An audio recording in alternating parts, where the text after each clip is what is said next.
Good day and welcome to the news roundup for Friday, January 27. I am Abigail Smythe. Among the stories in this evening's newscast, Usain Bolt reaffirms his love for Jamaica despite being fleeced of over $12 million. Former business manager for the sprint icon questioned by investigators from the police fraud squad. Jamaica Teachers Association says some new teachers have not been paid since September. 3 men shot, 2 fatally in St. James. Motorists without outstanding traffic tickets scramble to secure court date before new Road Traffic Act comes into effect. In business, micro, small and medium-sized enterprise operators will soon be able to use intellectual property as collateral to access loans. In the region, police officers riot in Haiti in protest at the killing of more than a dozen colleagues by criminal gangs. Further overseas, federal authorities in Florida charged 25 people who created illegal shortcut for people to get nursing licenses. And in sports, NCAA changes could see more Jamaican athletes entering the U.S. collegiate system. Teach them! Hey, yo, hello! Send the message and make it reach them. It's teach them. Right here, Warlord representing. Now for the news in detail. It is understood that former business manager for sprint icon Usain Bolt, Norman Peart, has been questioned by investigators from the police fraud squad. The interviews are in connection to the widening probe into the multi-million US dollar fraud scandal at investment firm Stocks and Securities Limited SSL. Mr. Bolt has reportedly been fleeced of more than $12 million worth of blue chip stocks. Mr. Peart had been Bolt's business manager since 2002. But the two reportedly parted ways late last year. It was reported by Nationwide News earlier this week that emails allegedly sent from a close associate of Usain Bolt purported to give authorization for the movement of 191 units of stocks from Bolt's account to another account at SSL. Over the 6-month period between August 12, 2021 and February 3, 2022, there were a total of 10 transactions moving the stocks. The other SSL account to which the units were transferred bears the name of one of the bearers, Jean Ann Panton specifically names in her sworn statement to investigators on January 7. It is not clear if the bearer is the actual owner of the account. All 10 transfers were sent to the account purportedly belonging to the named bearer. The initiation of the transfers was made in a series of 5 emails dated July 13, 2021, August 10, September 13, September 27, 2021, and February 1, 2022. In the initial reporting, no one was named, pending further developments in the investigation.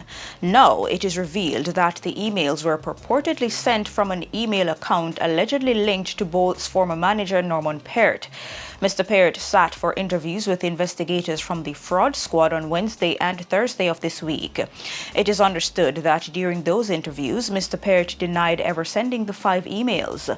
Sources say Mr. Peart was uncompromising in defense of his innocence.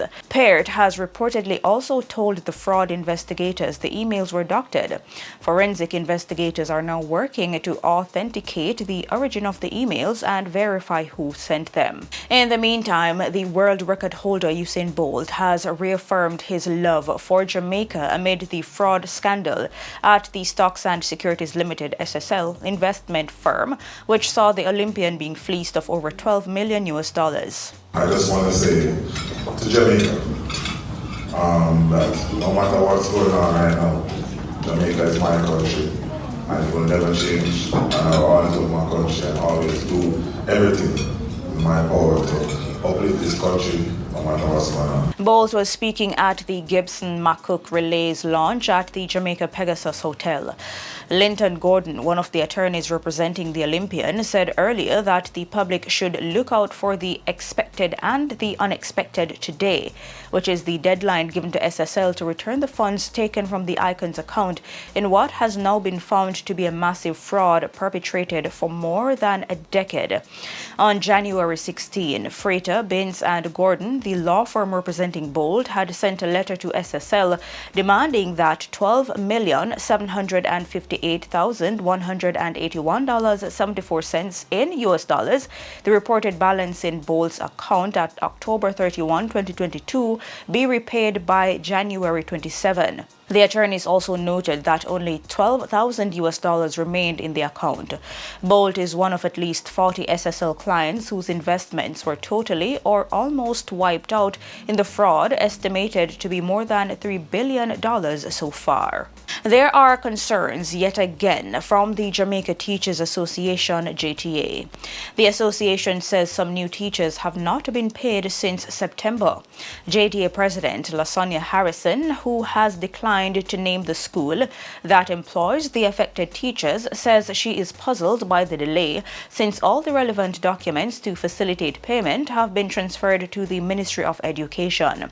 She laments that these teachers who are awaiting their salaries have obligations including loans, bills and dependents but have been left at a disadvantage. Mrs. Harrison called for the Ministry of Education to communicate to the JTA any challenge that will result in a delay in the payment of salaries to teachers. Salaries for some teachers and central staff were delayed this month due to the funds being uploaded late Wednesday afternoon from the Accountant General's Department and Ministry of Education. However, the ministry released a bulletin on Thursday apologizing for the delay in paying salaries in January. Permanent Secretary in the ministry, Maureen Dwyer, has blamed the late payment of teachers on a newly implemented salary scale to which the staff at the ministry were not yet accustomed. Scores of motorists with outstanding traffic tickets converged at the Kingston and St. Andrew Traffic Court on Friday to secure a court date as the date draws near for the new Road Traffic Act to come into effect. It comes into effect on February 1. The government says it will not extend the date of the traffic ticket reprieve beyond January 31. The bill was passed in Parliament on Thursday despite calls from opposition leader Mark Golding to provide more time to clear up outstanding tickets. Mr. Golding believes enough was not done to address the difficulties motorists face in clearing their fines. The opposition leader says the bill is problematic and is calling for more workable solutions. As it stands, the law would only apply to motorists who clear their outstanding fines before February 1, the commencement date of the new Road Traffic Act. Mr. Golding wants this to be extended to April. While several motorists have scrambled to clear their neglected tickets, others have expressed frustration with the delays and difficulties faced in the nation's courts.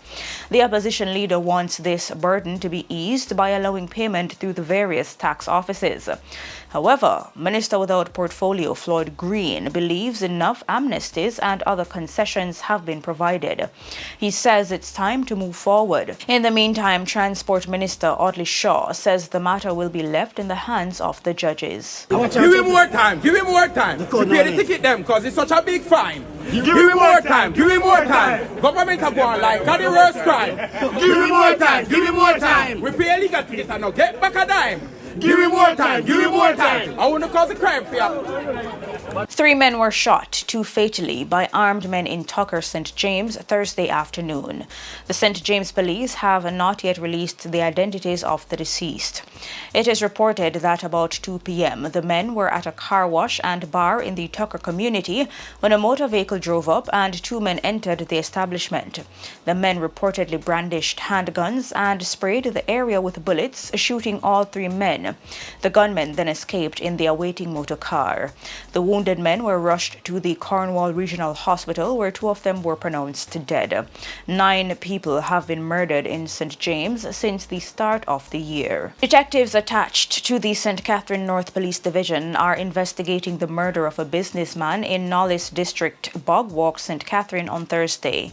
He has been identified as 49-year-old Carrier Johnson of Charlemont Housing Scheme in the parish.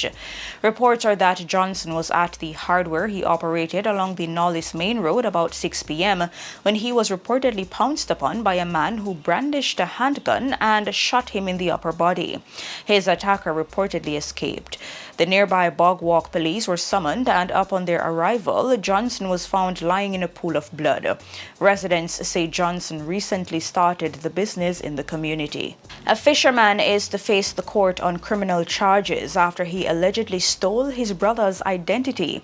He is 31-year-old Errol Bago of a Frontier Port Maria St. Mary address.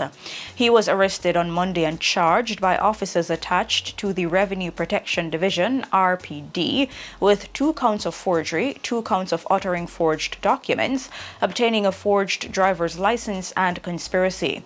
It is alleged that Errol Bago stole the identity of his brother Delando Bago and used the information to obtain a driver's license.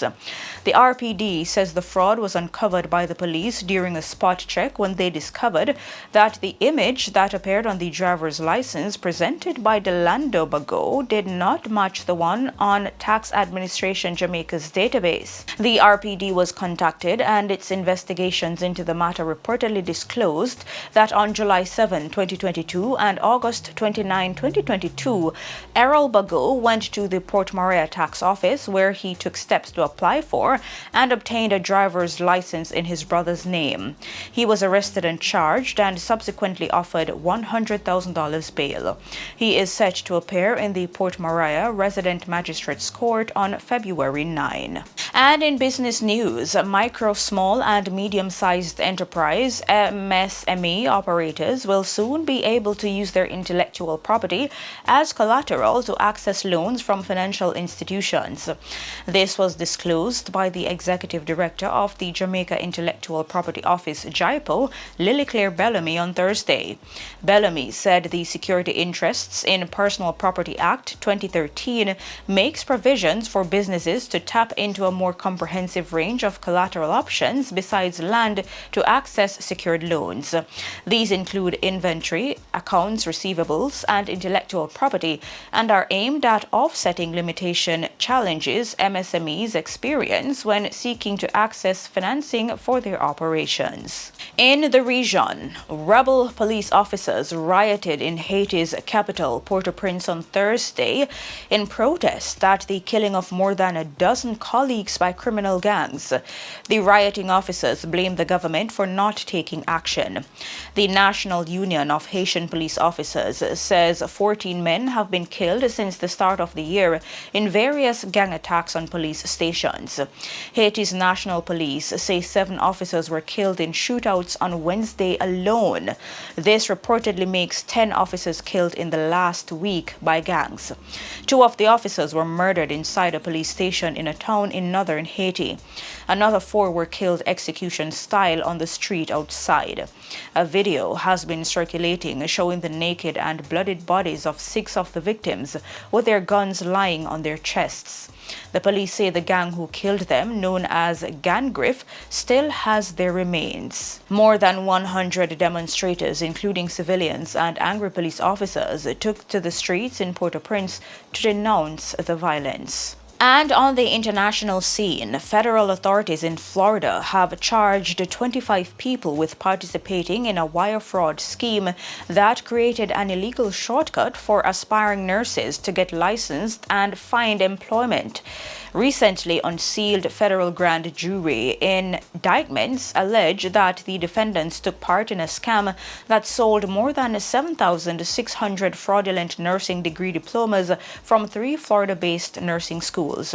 Prosecutors say the scheme also involved transcripts from the nursing schools for people seeking licenses and jobs as registered nurses and licensed practical vocational nurses. The defendants each face up to 20 years in prison. The schools involved, Siena College, Palm Beach School of Nursing, and Sacred Heart International Institute, are now closed. The students paid a total of $114 million for the fake degrees between 2016 and 2021.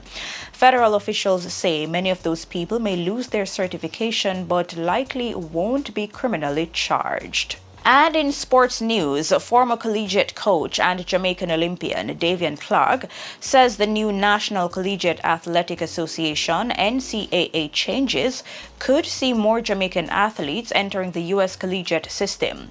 As of this month, standardized test scores are not required for all student athletes who initially enrolled full-time on or after August 1 of this year. During the 2023 NCAA convention, Divisions 1 and 2002 adopted legislation to remove standardized test scores for these student athletes.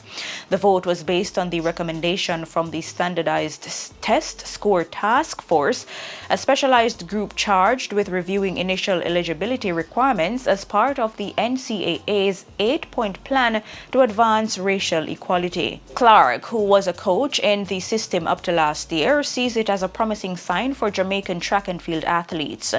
Meanwhile, Clark does not foresee a problem for local clubs who might miss out on some of the top athletes from the high school level. And that's it for your news roundup for today and for this week. I am Abigail Smythe. See you next time. Teach them! Hey, yo, hello! Send the message and make it reach them. It's teach them. Right here, Warlord representing. Thank you for watching. Like the video before you go. Please subscribe if you haven't done so. And remember to share the video with your friends and family. And browse the channel for more quality content. Until next time, walk good, my friends. Teach them!